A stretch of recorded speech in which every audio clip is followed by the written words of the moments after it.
Cambodian Water Festival is celebrated for 3 days every year. It celebrates the end of the monsoon season and the start of the fishing season.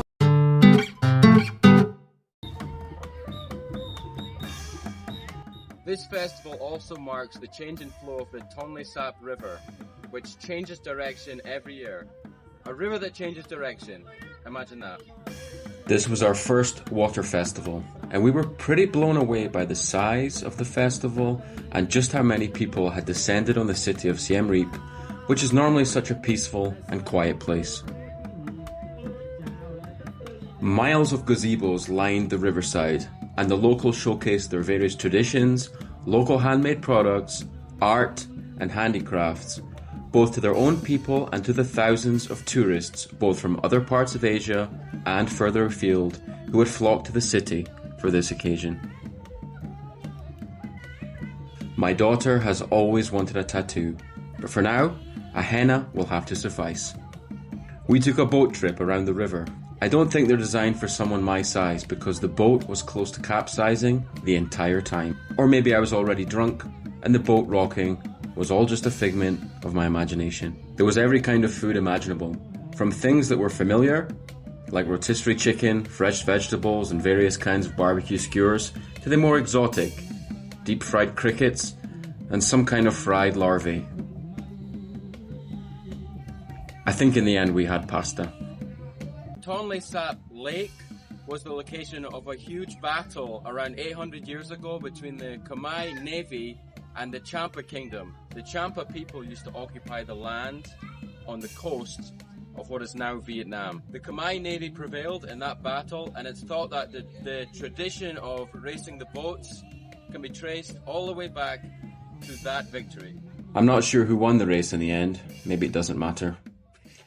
There was a visible police presence, which is unusual for Siem Reap. The first thing they did was to start closing all the roads in the Wat Bo area. It seemed that we were being quarantined.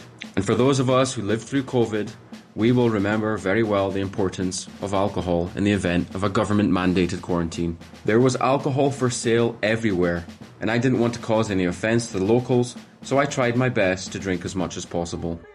As the beer started to take effect, entertainment was provided for the intoxicated masses in the form of tiny gladiators who were made to balance on a metal beam and fight for our amusement. It was the greatest spectacle I had ever seen. The sun set slowly over Siem Reap, and the boats were wheeled away by tired rowers, happy and exhausted after a long day on the river. Soon it would be dark, and it seemed as though 1 million people made their way to the centre of town. In all my time in Siem Reap, I have never seen it so busy, and I was happy for the local businesses who have struggled so much since 2020. I started to think that this festival was as much a celebration of beer as anything else. Just as many people made their way to the river, probably heading there straight from work and eager to get the party started. Parking was impossible, and almost every chair in every bar along the riverside was occupied by thirsty Cambodians. Although for most, the night was just getting started, it was almost over for us. The only thing left to do was to partake in the tradition of lighting a lantern and placing it in the river as an offering. The lanterns remind us of the importance of water and help show reverence to Buddha and ward off bad luck. My daughter placed the lantern gently into the water and it floated majestically into the centre of the river.